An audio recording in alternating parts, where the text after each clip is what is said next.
मैं समय हूं। मैंने युगों को बनते और मिटते देखा है। सतयुग का धर्म देखा, त्रेता में राम का अवतार और रामायण का महासंग्राम देखा। द्वापर में महाभारत का धर्म युद्ध और कलयुग का आगमन देखा। मैंने देवताओं को असुरों से लड़ते देखा, पुण्य को पाप से जूझते देखा। हर कहानी, हर घटना मेरी आंखों के सामने घटी है।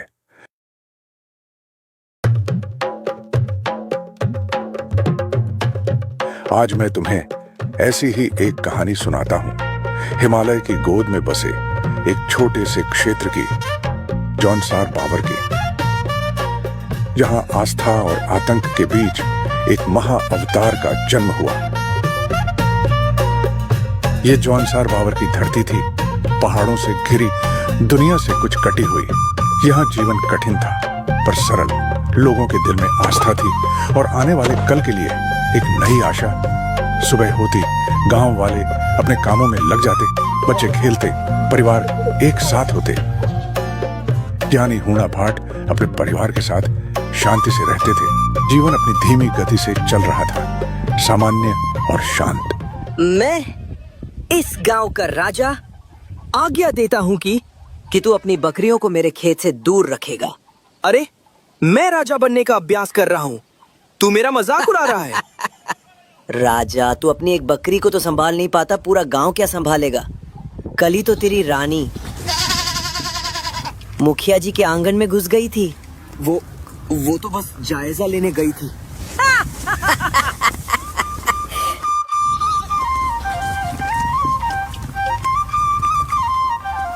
वाह, ऐसी धूप निकले तो समझो इस बार मक्के के भुट्टे दांत तोड़ देंगे। महादेव की कृपा बनी रहे बस। बाकी सब खेतों में तो ठीक है, पर गांव के छोर वाले उस खेत का कुछ समझ नहीं आता। अरे उसकी बात छोड़, सालों से बंजर पड़ी है वो जमीन। बड़े बूढ़े कहते हैं कि उस जगह का साया ठीक नहीं है।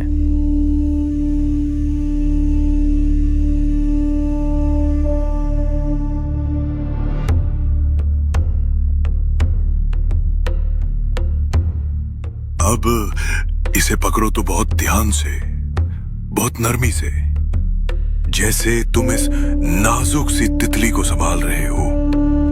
वैसे ही जीवन में तुम्हें मिलने वाली हर अच्छी चीज, हर रिश्ते, हर अवसर को संभालना होता है। तुम्हारी पकड़ मजबूत हो, पर इतनी नहीं कि इसे कुचल दे। यही संतुलन जीवन में सीखना है, मजबूती और नरमी का संतुलन। जन्म का मुहूर्त हो या मृत्यु का शोक, फसल की चिंता हो या बेटी के ब्याह की खुशी, हर रास्ते की मंजिल हूणा भाट का घर ही था। वो सिर्फ एक ज्ञानी नहीं, इस छोटे से संसार के स्तंभ थे, जिनकी सलाह के बिना कोई पत्ता भी नहीं हिलता था। पंडित जी, बेटी के लिए रिश्ता आया है। लड़के वाले कल आ रहे, बस आप पंचांग देख के कोई शुभ मुहूर्त बता दें। भाट जी, मुरली के बेटे ने मेरी बकरी को पत्थर मार दिया, उसे समझाओ जरा। गोमती, बच्चे ही तो हैं, खेल खेल में हो गया होगा। और मुरली, चिंता मत करो, बेटी के ग्रह है, विवाह के लिए अनुकूल है।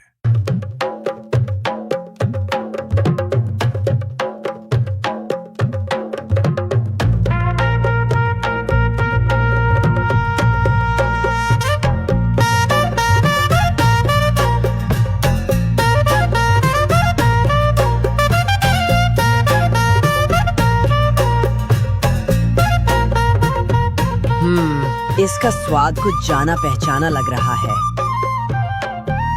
कहीं ये वही तो नहीं? चुप कर। मैं तो बस पूछ रहा था, तू तो सच में बुरा मान गया।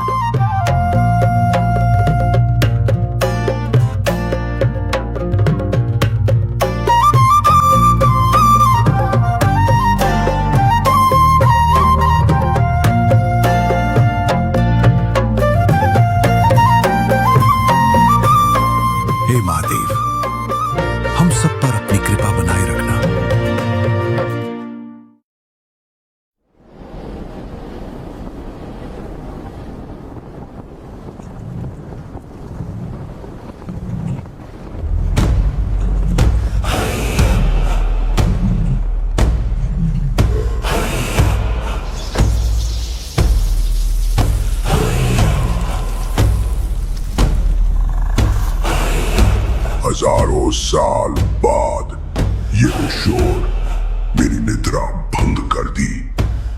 कौन है ये कीड़े जो मेरे पर्वत पर उत्सव मना रहे हैं?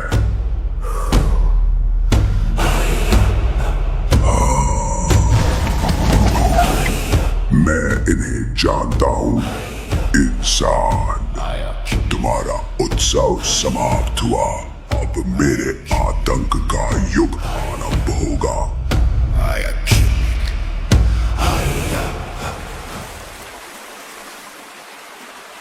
नानी, कल का जश्न तो कमाल का था।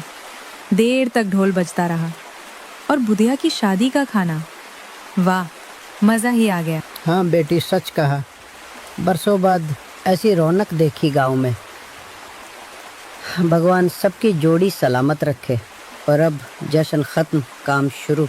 तुम्हारे शेर दिखाई नहीं दे रहे, कहाँ हैं सब? क्या बताऊं नानी, बड़े वाले तो जंगल गए हैं शिकार पर। कह रहे थे मौसम बदलने से पहले कुछ बड़ा हाथ लग जाए। और छोटे खेत संभाल रहे हैं। आसमान देख रही हो, पंडित जी कह रहे थे इस बार की बर्फ कहर बन के टूटेगी। बस उसी की तैयारी में लगे हैं सब। लकड़ी और राशन पानी का इंतजाम हो जाए तो शांति मिले। हाँ बिटिया, ठंड बहुत सख्त होगी। बस सब कुशल मंगल रहे और जल्दी बर्फ पिघल जाए। आज तो मैं इतना बड़ा हिरण मारूंगा कि पूरे गांव में 1 हफ्ते तक भोज चलेगा। रहने दे। पिछली बार जब एक गिलहरी तेरे सामने आ गई थी तो तू ऐसे भागा था जैसे भूत देख लिया हो। अरे वो गिलहरी नहीं थी, वो एक छोटा भालू था। दूर से देखने में गलती हो गई। हाँ हाँ, देखूंगा। कहीं ऐसा ना हो कि जानवर तुझे देखकर हंसने लगे और तू शर्म से ही भाग जाए। क्या हुआ? अब किस गिलहरी से डर गया?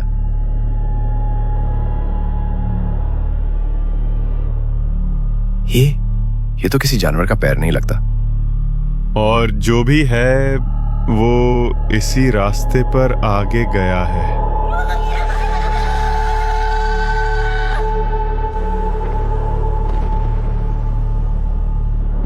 प्रकृति भी जैसे आने वाले विनाश का संकेत दे रही थी। काले बादल छा गए, भयानक तूफान आ गया, हवाएं चीत्कार करने लगी, बिजली कड़कने लगी। ये सिर्फ तूफान नहीं है, कुछ तो गड़बड़ है।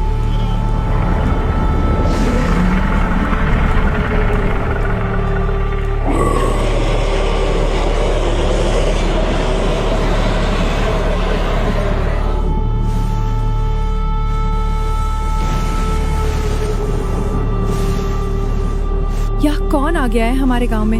इतनी दहशत मैंने कभी नहीं देखी। तिर्मिक, वो राक्षस वापस जाग गया है जिसके बारे में कहानियों में सुनते थे। क्या होगा अब? हम कैसे बचेंगे? हिम्मत रखो, ईश्वर पर भरोसा रखो। मैं जरा देखता हूं बाकी कहां है। तुम यहीं रुको। वो किरमीक राक्षस आ गया।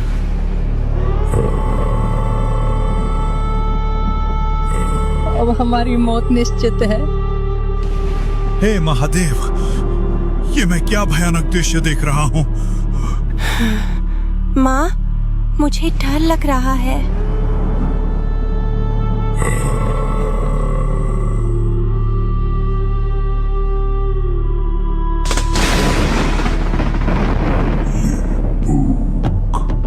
सदियों की प्यास, इंसानों की ये मीठी महक। तैयार रहो इंसानों, मैं हूँ राक्षस किरमिक।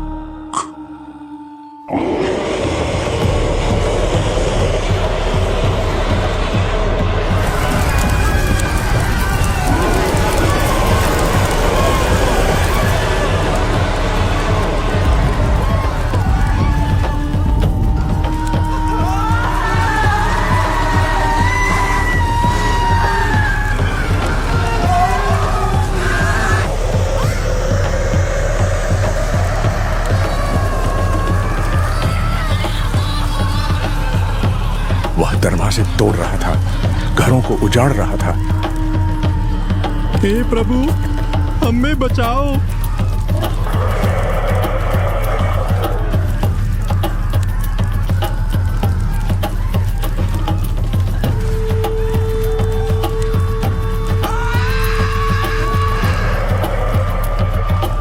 बाहर से आती चीखने, चिल्लाने और टूटने की भयानक आवाजें उनके दिलों में दहशत भर रही थीं।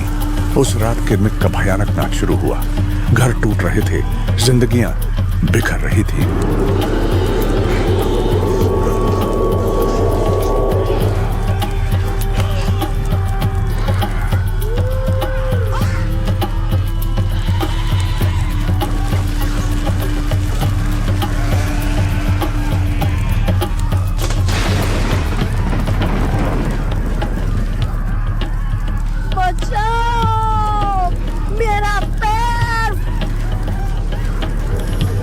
नानी, संभल के, संभल के। आप यहाँ पर आराम करिए, मैं बाकियों को बचाता हूँ। तुम्हारी चीखें सुनकर कितना मजा आ रहा है, और तुम सब तो कितने स्वादिष्ट हो।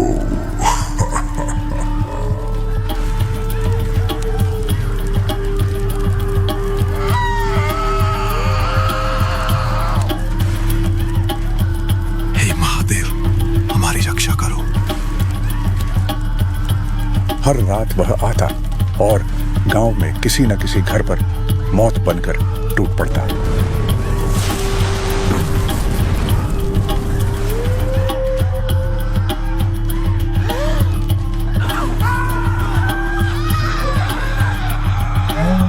डर और मौत के इस रोजाना के सिलसिले ने गांव वालों को तोड़ दिया था।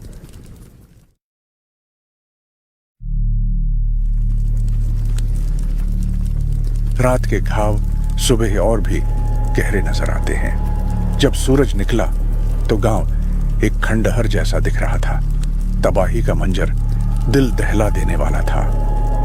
कई घर टूटे पड़े थे, लोग सहमे हुए थे, अपनों के खोने का मातम मना रहे थे।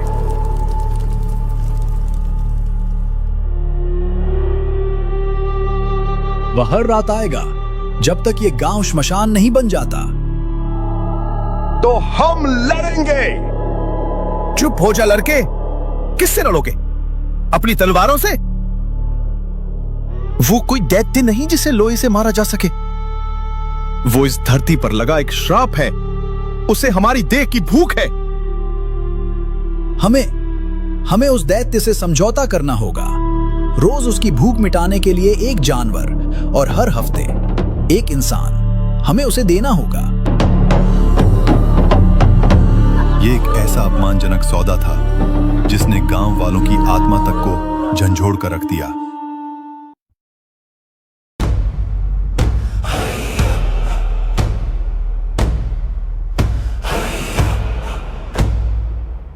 तुम जैसे कीड़ों के साथ तो समझौता ही हो सकता है, और मुझे हर हफ्ते एक इंसान और रोज एक जानवर। लेकिन याद रखना, जिस दिन तुम लोग मेरी भूख मिटाने में नाकाम रहे, उस दिन मैं तुम सबको एक एक को निगल जाऊंगा।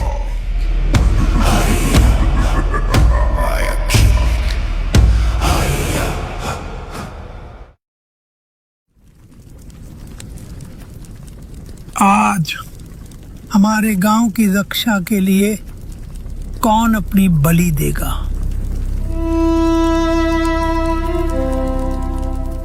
नहीं, कोई मत जाओ।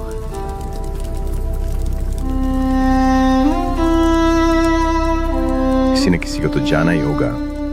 अगर मेरे जाने से गांव सुरक्षित रहता है तो यही मेरी नियति है। ईश्वर हमारी रक्षा करेंगे।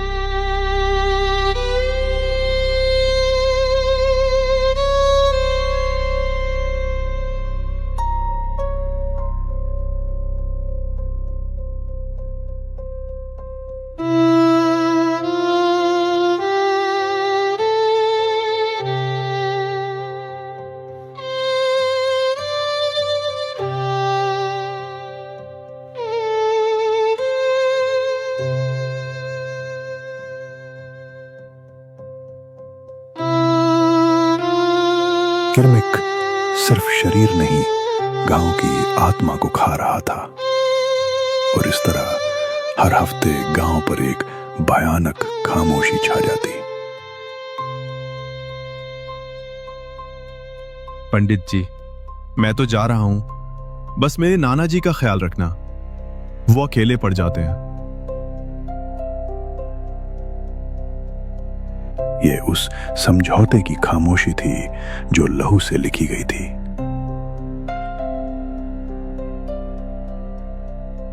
हर हफ्ते एक घर से एक बेटा बलि के लिए तैयार किया जाता।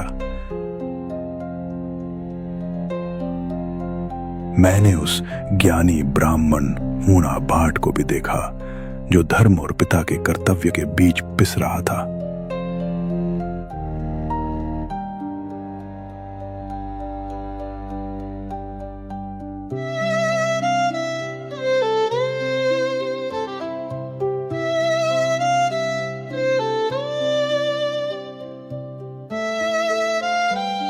समय बीतता गया। एक एक करके हूणा भाट के बेटे भी किरमिक की बलि चढ़ चुके थे। हूणा भाट के घर में आशा की आखिरी किरण भी बुझती हुई नजर आ रही थी। जब सारे रास्ते बंद हो जाते हैं, तब इंसान सिर्फ ईश्वर को पुकारता है। हूणा भाट ने हाथ जोड़ दिए, आंखों में आंसू लिए, वे प्रार्थना करने लगे। हे प्रभु, हे महादेव, अब तुम ही सहारा हो। हमने क्या पाप किया है जिसकी सजा मिल रही है? मेरे बेटों को छीन लिया प्रभु, रहम करो, हमें इस संकट से बचाओ, कोई रास्ता दिखाओ।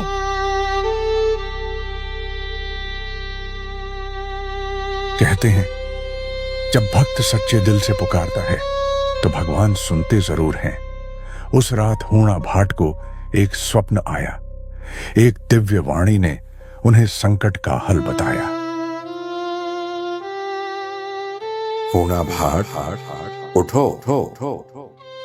तुम्हारी पुकार सुनी गई। इस संकट का हल तुम्हारी तपस्या में है। कश्मीर जाओ, वहां घोर तपस्या करो। महादेव प्रसन्न होंगे और तुम्हें इस राक्षस से मुक्ति का मार्ग मिलेगा।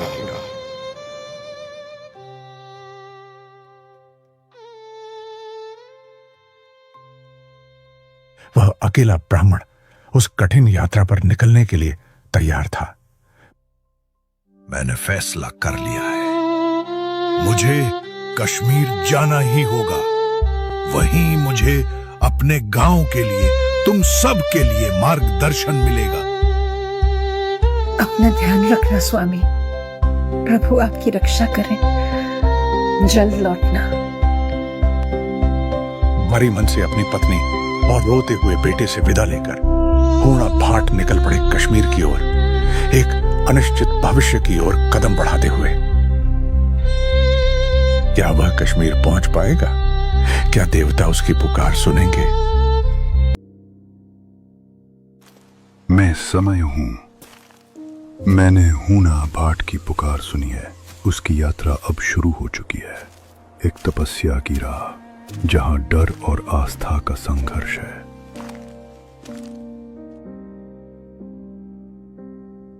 उस रात हूणा को स्वप्न में एक दिव्य संकेत मिला और उसी दिन उसकी पत्नी नदी तट पर जल बढ़ रही थी। घड़े से अजीब सी ध्वनि उठी।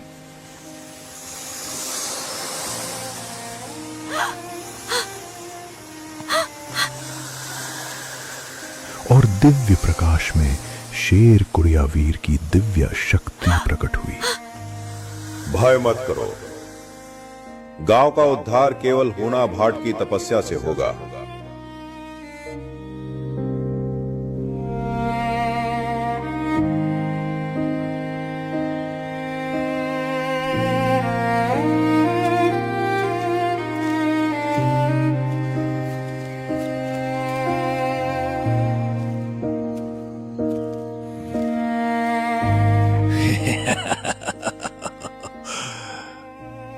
तेरे कदमों की आहट में बेचैनी है ब्राह्मण। कहां जाने की जल्दी है? यह रास्ता मौत की घाटी है। मेरी आंखें नहीं है, पर मैंने अनगिनत लोगों को यहां आकर खोते हुए सुना है। वापस लौट जा, वरना मेरे गांव पर क्रिमिक का आतंक है।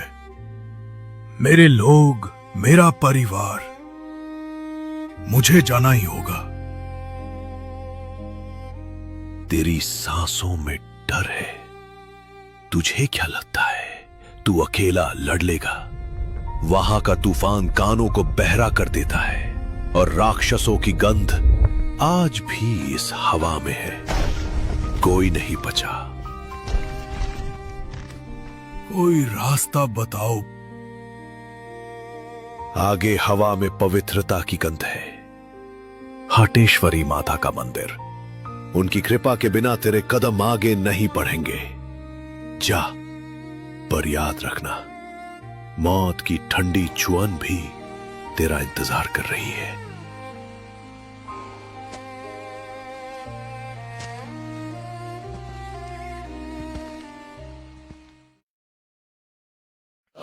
गिरिनंदिनी नंदित मेदिनी विश्व विनोदिनी। हाटकोटी मंदिर पहुंचकर हूना भाट की परीक्षा शुरू हुई। एक सच्चाई की परीक्षा। मां हाटकोटी, मेरी राह कठिन है। गांव का दर्द मेरे सीने में है। शक्ति दो, रास्ता दिखाओ। बेटा, भूखी हूँ, थोड़ा खाना दे दे।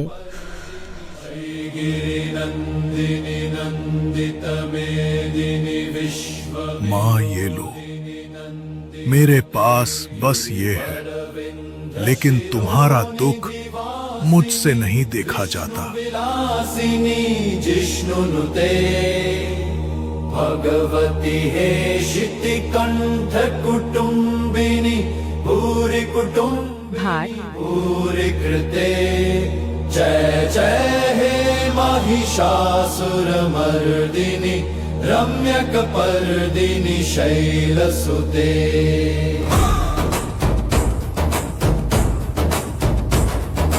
या देवी सर्वभूतेषु शक्तिरूपेण संस्थिता।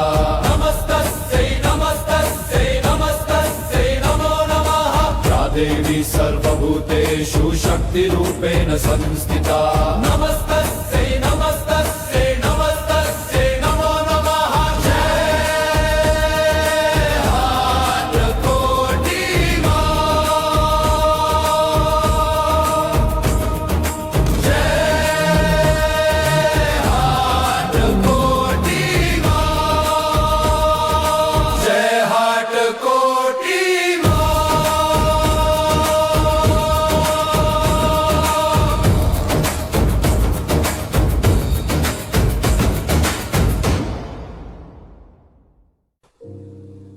भाट, तेरी सच्चाई ने मुझे प्रसन्न किया। तू सच्चा रक्षक है। हे माँ, क्रिमिक मेरे गांव को निगल रहा है। इस अंधकार में मुझे राह दिखाओ। डर मत बेटा, कश्मीर जा। वहां महादेव की तपस्या कर। तेरी तपस्या में ही समाधान छिपा है। मैं हर कदम पर तेरे साथ हूं। माता का आशीर्वाद साथ था, लेकिन राह में तूफान इंतजार कर रहे थे। प्रकृति की परीक्षा जो हूना भाट के हौसले को आजमाएगी।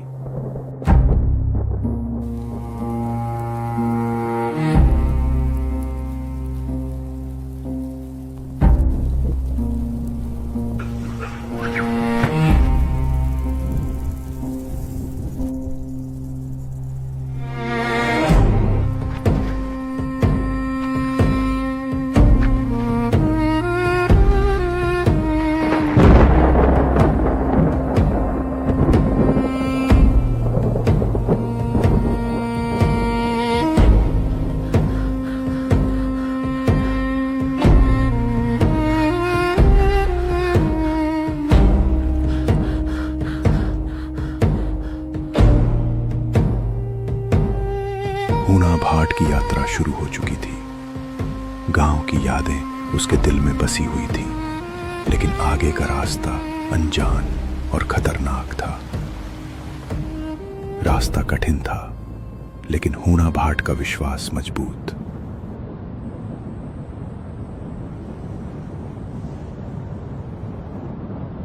मां ने कहा वो मेरे साथ है, मेरा परिवार, मेरा गांव। मैं हार नहीं मानूंगा।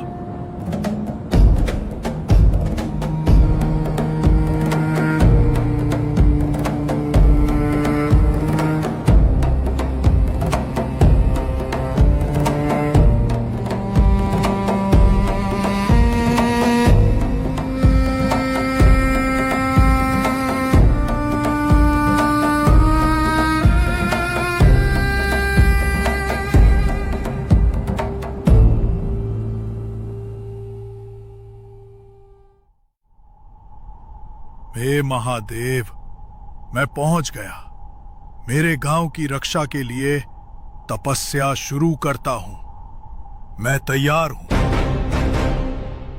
लेकिन अब असली परीक्षा शुरू थी। हूणा भाट की तपस्या गहरा रही थी, लेकिन उन्हीं बर्फीले शिखरों पर एक और युद्ध चल रहा था, महासू के 4 रक्षक वीरों का।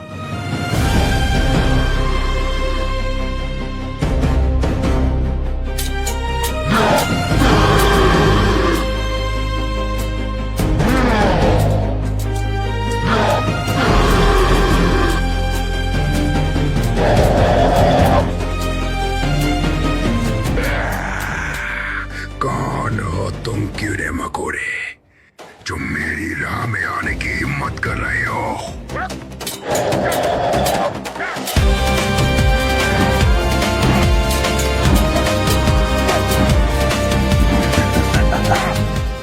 मुझे पकड़ने की कोशिश कर मूर्ख। मैं कपिलावीर, वासिक महासू की वो बिजली जो गरजने से पहले गिरती है। आज तेरी मौत इन ठंडी हवाओं में तेरी सोच से भी तेज होगी। हम तेरी मौत है। मैं कोयलूवीर, भोटा महासू की अटल चट्टान, इस पवित्र भूमि पर तेरी परछाई भी इस धरती को छूने से पहले मेरे कदमों तले कुचल दी जाएगी। खोल अपने कान और सुन अपनी अंतिम घोषणा। मैं कैलात वीर, पबासिक महासू का वो वीर हूँ जो न्याय नहीं, सीधा संहार करता है। इस भूमि की रक्षा में पाताल की आग तेरी आत्मा को भी जलाकर राख कर देगी।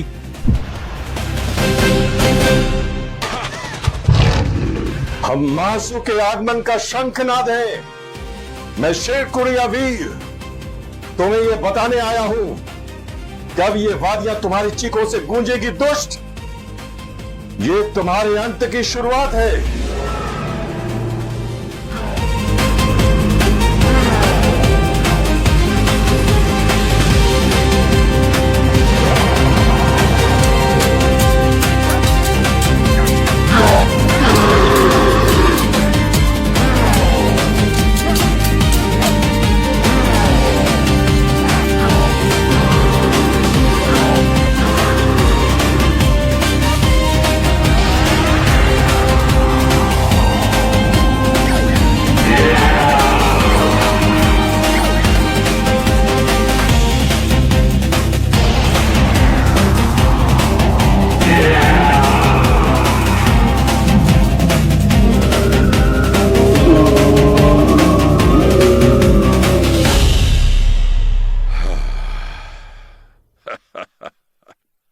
राक्षस का अंत करने के बाद शेरकुड़िया वीर ने एक पुकार सुनी, एक तपस्वी की पुकार जो पहाड़ों के पार से आ रही थी।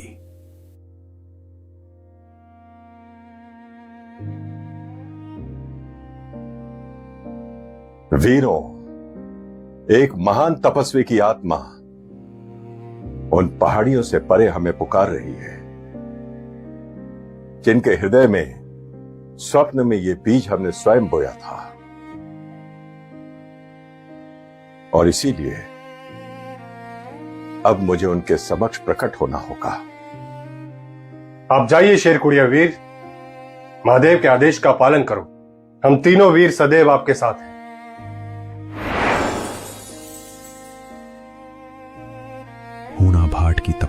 ब्रह्मांड को हिला दिया, लेकिन उसकी पुकार का उत्तर एक अप्रत्याशित दिशा से आया।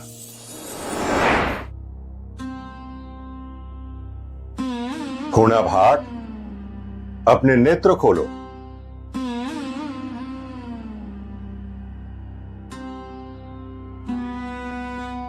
मेरी तपस्या सफल हुई। महादेव, आपने मेरी पुकार सुन ली। शांत हो जाओ भाट, मैं महादेव नहीं, मात्र उनका सेवक हूं। सेवक? पर मैंने तो महादेव को बुलाया था। क्रिमिक मेरे गांव को निगल रहा है और आप कौन है? मेरा नाम शेर कुड़िया वीर है। महादेव स्वयं क्यों नहीं आए?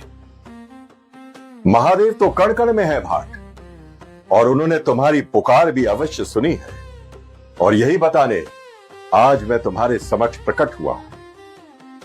हे भाट, जब इस संसार में अधर्म बढ़ने लगता है तो त्रिदेव अपनी शक्तियों को एकत्र करने लगते हैं, और इसलिए सृष्टिकर्ता ब्रह्मा, पालक विष्णु और संहारकर्ता शिव ने अपने शक्तियों को एकत्र करके 4 दिव्य शक्तियों को जन्म दिया है, और ये 4 दिव्य शक्तियां ही 4 भाई महासु हैं। महासु? त्रिदेवों के अवतार? हे भाट, प्रसन्न हो जाओ, क्योंकि तुम्हारी श्रद्धा और तुम्हारी कठोर तपस्या ने त्रिदेवों की संयुक्त शक्तियों को जागृत कर दिया है, और मैं उनका अग्रदूत, उनका यही संदेश लेकर आज तुम्हारे समक्ष उपस्थित हुआ। तो आप ही मार्ग दिखाइए हे वीर। मैं अपना सर्वस्व न्योछावर करने को तैयार हूं। सर्वस्व नहीं भाट, केवल अटूट आस्था होनी चाहिए। देखो, उस पहाड़ी के परे एक कुंड है, जहां 4 दिव्य ज्योतियां प्रकट होने वाली है। ये 4 दिव्य ज्योतियां ही 4 भाई महासु हैं, और यही तुम्हारी परीक्षा की घड़ी होगी भाट। ध्यान पूर्वक सुनो, ये 3 ज्योतियां ही 3 भाई महासु का प्रतीक है, अर्थात सबसे ज्येष्ठ भ्राता बासिक महाराज, उनके छोटे भाई बोठा महाराज और उनके छोटे भाई पावासिक महाराज।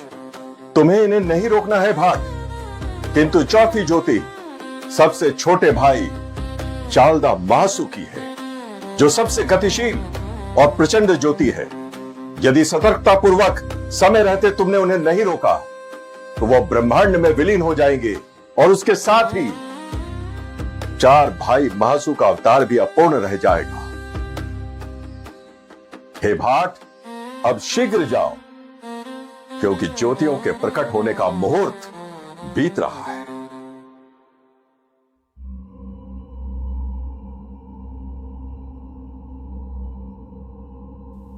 हूणा भाट उस रहस्यमयी कुंड की ओर भागा, एक ऐसे स्थान पर जहां धरती और आकाश का मिलन होता था, जहां महासु की शक्ति का रहस्य खुलने वाला था।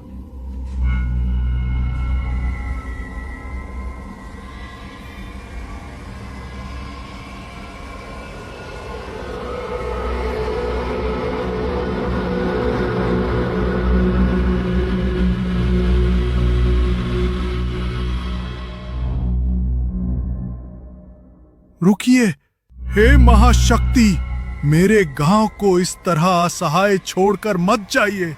अगर मेरी तपस्या में कण भर भी सच्चाई है तो आपको रुकना होगा। मुझे उत्तर दीजिए। तुम्हारी पुकार ने नहीं, तुम्हारी अटूट आस्था ने हमें विवश किया है ब्राह्मण। तुमने हमें निद्रा से नहीं अपितु सृष्टि के नियम तोड़कर हमें जागृत किया है। बोलो ब्राह्मण, क्या चाहते हो तुम? सब कुछ समाप्त कर दिया उस क्रिमिक नामक राक्षस ने महाराज। हर दिन वो एक घर उजाड़ देता है, हर दिन वो किसी माँ की गोद सूनी कर देता है। गांव के लोग उसके डर से कांपते रहते हैं। मेरी आंखों के सामने उसने मेरे जवान बेटों को, मेरे कुल के दीपकों को, एक एक करके बेरहमी से मार डाला। अब बस मेरा एक आखिरी बेटा और उसकी मां बचे हैं, और वो राक्षस अब उन्हें भी मुझसे छीन लेना चाहता है। मैं सब कुछ हार कर, पूरे गांव की आखिरी उम्मीद बनकर बड़ी कठिनाई सहकर यहां तक आया हूं। हमारी सहायता कीजिए महाराज। मेरे गांव को, मेरे परिवार को उस दुष्ट कृमिक राक्षस से बचा लीजिए महाराज। लौट जाओ अपनी धरती पर, 7वें सूर्योदय पर, उस बंजर भूमि पर अपनी आस्था का हल चलाओ। हम चारों भाई महासू अपने चारों वीर तथा अपनी माता के साथ वहीं अवतरित होंगे जहां तुम्हारी आस्था धरती का हृदय चीरेगी। हे ब्राह्मण, अब अपनी आंखें बंद करो।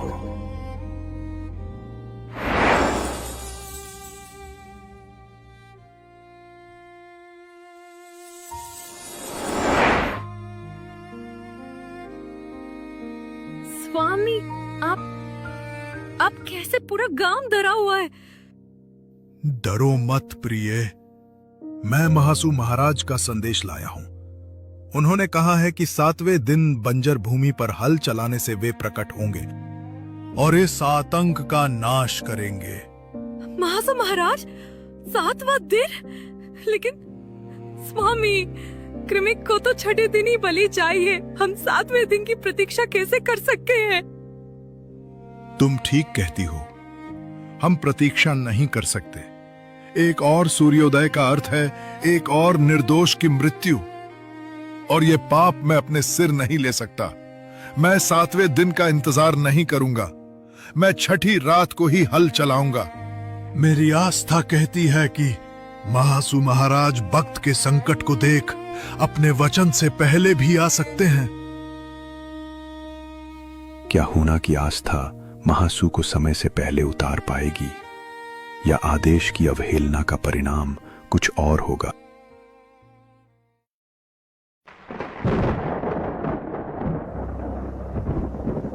हे महासू महाराज, आपके वचन से बड़ा भक्त का संकट है। मैं एक और जान की प्रतीक्षा नहीं कर सकता। यदि मेरी भक्ति में शक्ति है तो आपको आना ही होगा, अभी इसी क्षण।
हे प्रभु, समय से पहले हल चलाकर मैंने आपको ही घायल कर दिया। इस अज्ञानी को क्षमा करें प्रभु।